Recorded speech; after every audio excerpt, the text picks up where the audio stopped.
Hi everyone, welcome back. Today is another installment of Will I Buy It? And this time around, because June is a low buy month for me instead of a no buy month, there's a chance I may actually buy some of these items. And spoiler alert, I did already buy one of them.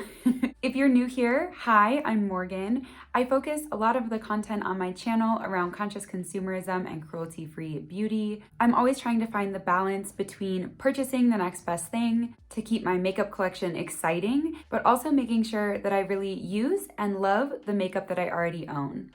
If that sounds interesting to you, I'd love to have you subscribe before you go today. And now let's jump into this Will I Buy It? This Will I Buy It series is inspired by Samantha March, who started this a long time ago. I will link Samantha's Will I Buy It playlist down below, and I will also link to the two Instagram accounts that I used for today's Will I Buy It down below, Trend Mood and Indie Makeup Spotlight. Okay, so first up here is the Planet Fanatic palette from KVD Beauty. There are 14 shades, 8 mattes, and 6, they call them glitters. I don't know if they're actually like pressed glitters. They just look like shimmer shades to me, but they call them glitters. It says it's coming soon to both the KVD Beauty website and Sephora. Overall, I actually kind of like the color story.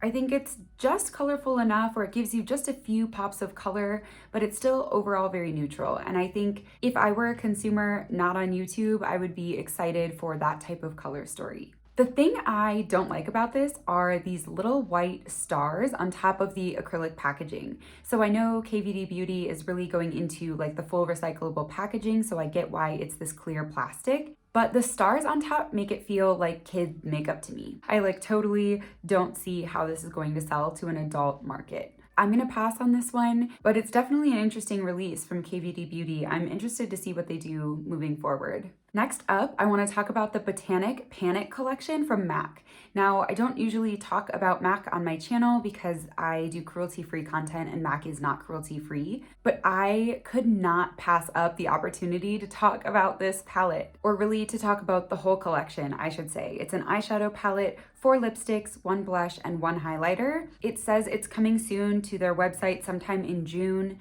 And I personally think that the packaging, the color story, the concept, the products, everything here is spot on. I think it's perfectly executed. I love the name. I love the colors.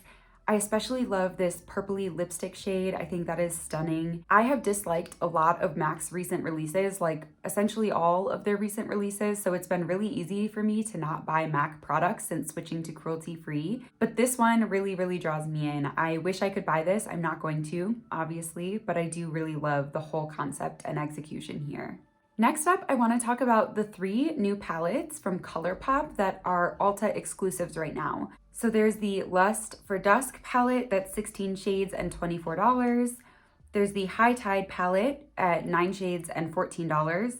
And then the Fine Feathered palette at 9 shades and $14 as well. These are already at Ulta. Like I said, they're an Ulta exclusive. Sometimes those Ulta exclusives also come to the Colourpop website later on. So if you are international and you can't get these at Ulta, just wait, they might come to Colourpop's website. This is the one that I already bought. So I already purchased and did a full review on the Lust for Dusk palette. So I'll link it in the corner if you do want to see a full review. I do 2 looks and swatches in the video as well. I'm wearing it on my eyes today, and let me just say, Colourpop has stepped up their shimmer formula so much since the most recent palette I bought from them, which I think was Going Coconuts. I think that's the most recent palette I bought, which at this point is like a year and a half ago or so that they released that. But the shimmer formula is drastically different and a huge step above anything else I've tried from Colourpop. The other 2 palettes are not quite my style. I don't love the 9-pan monochromatic vibe that Colourpop does a lot of. But if you like either of these colors, either like the pinky purples or the teals, these look really beautiful, and I'm hoping that the formulas are the same as what I got in the Lust for Dusk palette because it is outstanding. Next up is kind of an odd product in my mind, but I would love to hear your thoughts in the comments because I have a certain type of skin and other people have very different types of skin. This is the Acne Fighting Putty Primer from e.l.f. It's retailing for $9. It has 1.8% salicylic acid in there, which is that acne fighting component. It's going to be available June 3rd on the e.l.f. website. So I don't really struggle with like routine acne. I definitely get acne and breakouts from like certain products or ingredients in products, but it's not something that I have kind of an ongoing issue with. So I wouldn't purchase something like this for my skin type, but I would love to know your thoughts in the comments below. If you are someone who deals with acne on a more regular basis, is this something that appeals to you, or would you rather do acne treatments with like your skincare rather than with a makeup primer? I'm just curious to hear other people's thoughts on this. Next up, I just want to touch on the Red Velvet Cupcake palette from Glamlite. It's 12 shades and it's $25, which is a really, really great price in my opinion for an indie makeup brand palette. It's already available on their website. And personally, this is not my color story. I don't love reds and really, really bright pinks, but I just wanted to point this out because I really appreciate that Glamlite is branching out a little bit. They had been doing a lot of like very, very big rainbow palettes recently, and I'm glad to see something slightly more condensed from them because I'm hoping that that means they'll keep doing kind of similar formats with different color stories, and maybe eventually one will be the right color story for me. Another independently owned brand here, CXC Beauty, has released their Beauty Refined Radiance bronzers. And I wanted to talk about this because I think this is such an incredible example of what a brand can do in terms of shade range if they're just willing to actually formulate and develop a shade range as it should be. Each bronzer is $18 and it comes in a whopping 25 shades. These are already available on the CXC Beauty website. I really love, in particular, the fact that they included unique undertones here that are really, really hard for people to find in other complexion lines. So for example, that column of olive tones is just gorgeous. I mean, look how green they look. That's how green someone with an olive undertone needs their bronzer to be for it to not show up as like orange or red or yellow on their skin. I personally really want to buy 2 shades of this in particular. I want to get the neutral, the lightest neutral shade and the lightest olive shade just to look at them. I'm mostly curious. I don't have a particularly olive undertone, but I do have a neutral undertone, and I just want to have those two kind of side by side, do some of my own swatches, etc. But the issue is I can't find any information on their website about whether or not they're cruelty free. So if you happen to know if CXC Beauty is cruelty free or not, leave me a comment down below to let me know. Otherwise, in the next couple weeks, I'll probably reach out to the brand directly and ask them. Okay, only a few things left here that have really caught my eye over the past week. This one is really recent. Actually, as of when I filmed this, I think it was announced like 10 minutes ago. So this is the Patrick Ta Major Dimension Eyeshadow Palette and Major Dimension Gel Liners. The eyeshadow palette comes with 12 shades, 2 of which are creams, and you'll see they're under that little like plasticky flap that a lot of his products have to keep the powders and the creams separate. It's retailing for $68. And then there are 4 gel liner shades, the shades Cream, Rich Brown, Deep Bronze, and Black. And those retail for $26 each. It says they will be available June 3rd on the Patrick Ta website. This release seems really on brand for Patrick Ta to me. Absolutely, I feel like this is the vibe they're going for 100% of the time with all of their products. I just think $68 is too much for a 12 shade palette. It's a little too boring for me personally to want to spend that kind of money on this palette.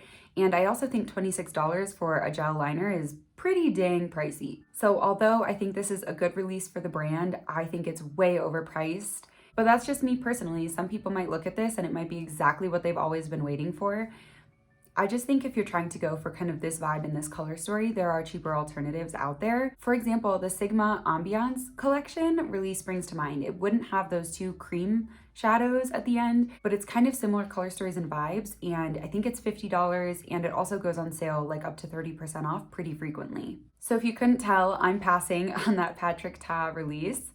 And next up, I want to talk about Lisa Eldridge's Spring and Summer collection. So she's releasing the Elevated Glow Highlighter in 4 shades for £27 each, the Enlivening Blush in 6 shades for £24 each, the Luxuriously Lucent Lip Color, 7 shades, £26 each, and the Glow Embrace Lip Glosses, 3 shades 3 new shades, and then they're also restocking their existing shades of this formula, and those are 18 pounds each. It says it's already available on their website for pre-order, and then orders will start shipping out June 14th. These really all do look stunning. Like every single one that I look at here looks gorgeous. I have no doubt that these are going to be beautiful. People absolutely love Lisa Eldridge's makeup line. And I'm really, really excited to see swatches, particularly of those cream blushes.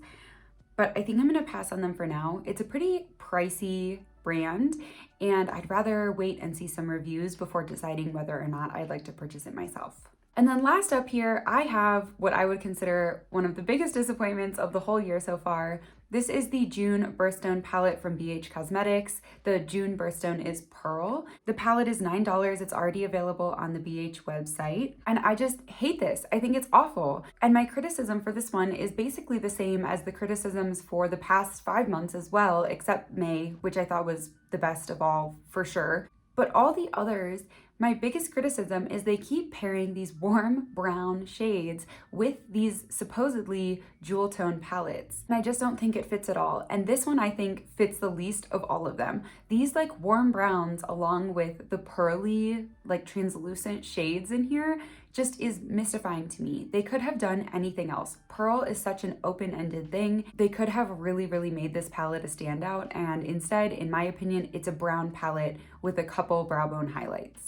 Come on, BH, I am trying to spend my money with you this year. You're on my list of brands I want to try, but I am just not going to buy palettes that look like this. I just think this is a big flop from BH. Tell me if you disagree. I don't know if it's just me who thinks that these palettes shouldn't have all these warm browns, but like if I wanted to buy each of these palettes throughout the year, I would end up with like 24 warm brown mattes because each of them has like 2 warm browns in them. And I just think that's insane. So obviously I'm not picking up that palette. I'm hoping BH releases something else this year that I'm interested in. If not, then I just won't buy from them and that's okay. Okay, and that's kind of all I see this week or this month that I thought was particularly interesting. I would love to hear your thoughts on any of these releases or any other new releases that I missed down in the comments below. Thank you so much for watching, and I will see you next time.